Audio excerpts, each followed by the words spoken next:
What's up, YouTubers? This is your boy Big Whisper, and I came here with another video game review. And in this review, we're going to talk about the game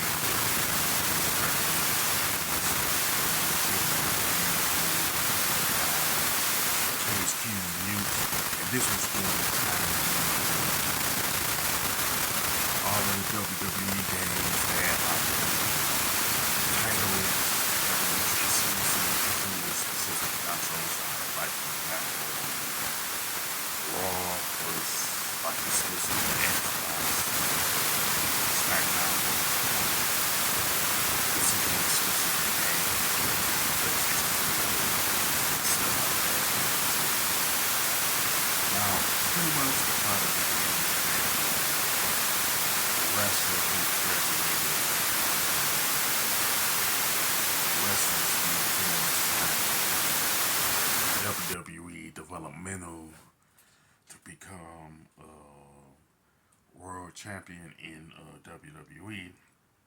One thing about WWE Day of Reckoning is that you can only use a created wrestler to be in the story mode.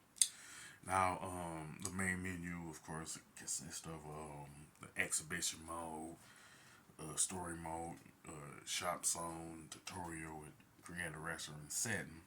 Now, in the exhibition mode, you can essentially pick a singles match, tag team, fatal four way, triple threat, handicapping, or rumble. You know, now I would say with the exception of the Royal Rumble, you can pretty much add certain things to like either a tag team or single match, like a cage match, a normal match, or a hardcore match, or something like that. You know what I'm saying? Now, it is worth noting that there are certain match types that are specific to like certain matches. Like, for example, the Iron Man match is pretty much exclusively a singles match, while the Tornado Tag Team match, of course, is exclusively for the tag team match, of course.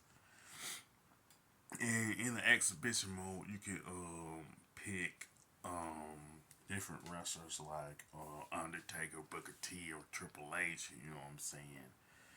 And you can also pretty much pick different arenas like Raw, SmackDown, one of the pay per view arenas like SummerSlam, WrestleMania, stuff like that. And in the story mode, there are essentially 48 matches that you participate in, which are divided up into three sections. You got WWE developmental, which lasts for 8 weeks. Sunday Night Heat, which also lasts for 8 weeks. And then you have Raw or SmackDown, which lasts for 32 weeks and stuff like that.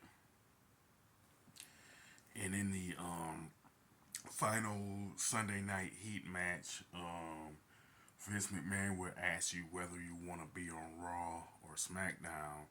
And if you pick Raw, you'll face Ric Flair. And if you face, or you will face Big Show if you pick SmackDown. It's like either way, more often than not, you're gonna lose that match and stuff like that. You know what I'm saying? I, pretty much to make a particular point of which stable you're gonna be in, and if you pick to become a Raw superstar, you become a member of Evolution, and if you're a pick to be on SmackDown, you become a member of Undertaker's Dark Ministry, with the Dark Ministry in the story mode to be pretty much filler, in my opinion, and everything. Now, it is worth noting that the matches and not the matches per se, but your opponents in some of the WWE arenas, particularly the pay per views, with some notable exceptions, are pretty much different. You know what I'm saying? But the matches are the same though, from beginning to end. If you pick Raw or SmackDown, of course. Now, it is worth noting that Roddy Piper is in the game as a legend, and he's already unlocked from the beginning. But there are four other legends that you can unlock through the story mode. you can unlock Andre the Giant by completing the WWE developmental section. You can unlock Brutus the Barber, Beefcake, and Greg the Hammer Valentine if you complete the story night Sunday Night Heat portion of the story mode, and you can unlock Bret the Hitman Hart just by beating the story mode and everything. Plus, you can earn money after each match that you win and stuff like that. And how much money you get will be based on how many finishers that you did, along with the number of strikes and grapples that you countered and stuff. And pretty much WWE Day of Reckoning includes momentum shifts. And what essentially what will happen is if you or your opponent get if you pretty much get your butt handed to you, or vice versa, you kick your opponent's butt. What will happen is the phrase momentum shift will show up, and what will happen is that if you use the momentum shift on your opponent or they do it to you, the, they will perform the momentum shift will be performed, and once that happens, you will like essentially lose the match, or you will end up winning the match if you use the momentum shift on your opponent. And the only exception of someone of you not winning a match is if the momentum shift was done in the early portion of a Iron Man match, you know. And the WWE shop zone is where you buy different things like outfits, weapons, and arenas and stuff like that. And you will use the money that you earn from the story mode and the tutorial to buy the outfits and weapons and stuff. Now with the creator wrestler mode, you pretty much decide the name of your wrestler, the type of outfits that they wear, the entrance, and the moveset and stuff like that. And essentially, you can be as detailed as you want with the outfits and the wrestling holds and the entrance and stuff like that. And with the tutorial, you're pretty much learning the gameplay of the WWE or Day of Reckoning when it comes to like the strikes, the grapples, the finishers, and stuff like that.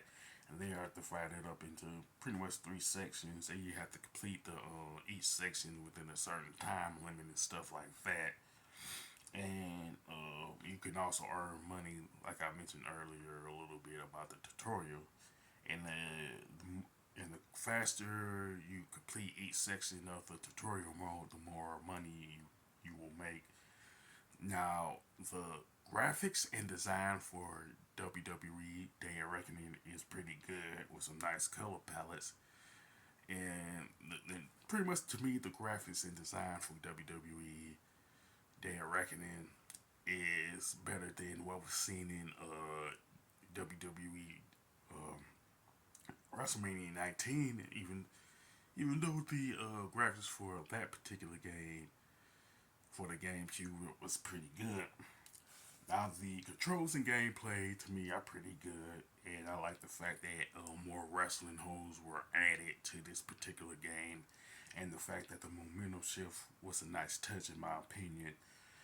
And to me, the soundtrack to WWE Day of Reckoning is pretty good, with the wrestlers' actual theme music being used, along with groups like Public Enemy and Breaking Benjamin, half their songs being used in the game and stuff like that.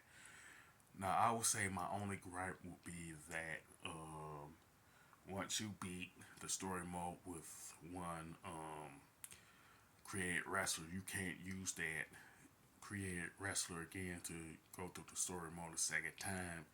You're pretty much forced to use a second created wrestler to play the story mode again, you know what I'm saying? But other than that, WWE Day of Reckoning is a pretty good game, and I would recommend it to anybody who has a GameCube or a Nintendo Wii that is backwards compatible with GameCube games and stuff like that. As far as the score, I definitely give it a 9 out of 10. It was pretty good, you know what I'm saying? With that being said, you can sound off in the comment section about WWE Day of Reckoning, what you liked about it, what you didn't like about it, whatever the case. And if you like this video, don't hesitate to click the thumbs up button. Don't forget to subscribe and hit that bell notification button. This is your boy Big Major Fan 9 signing off.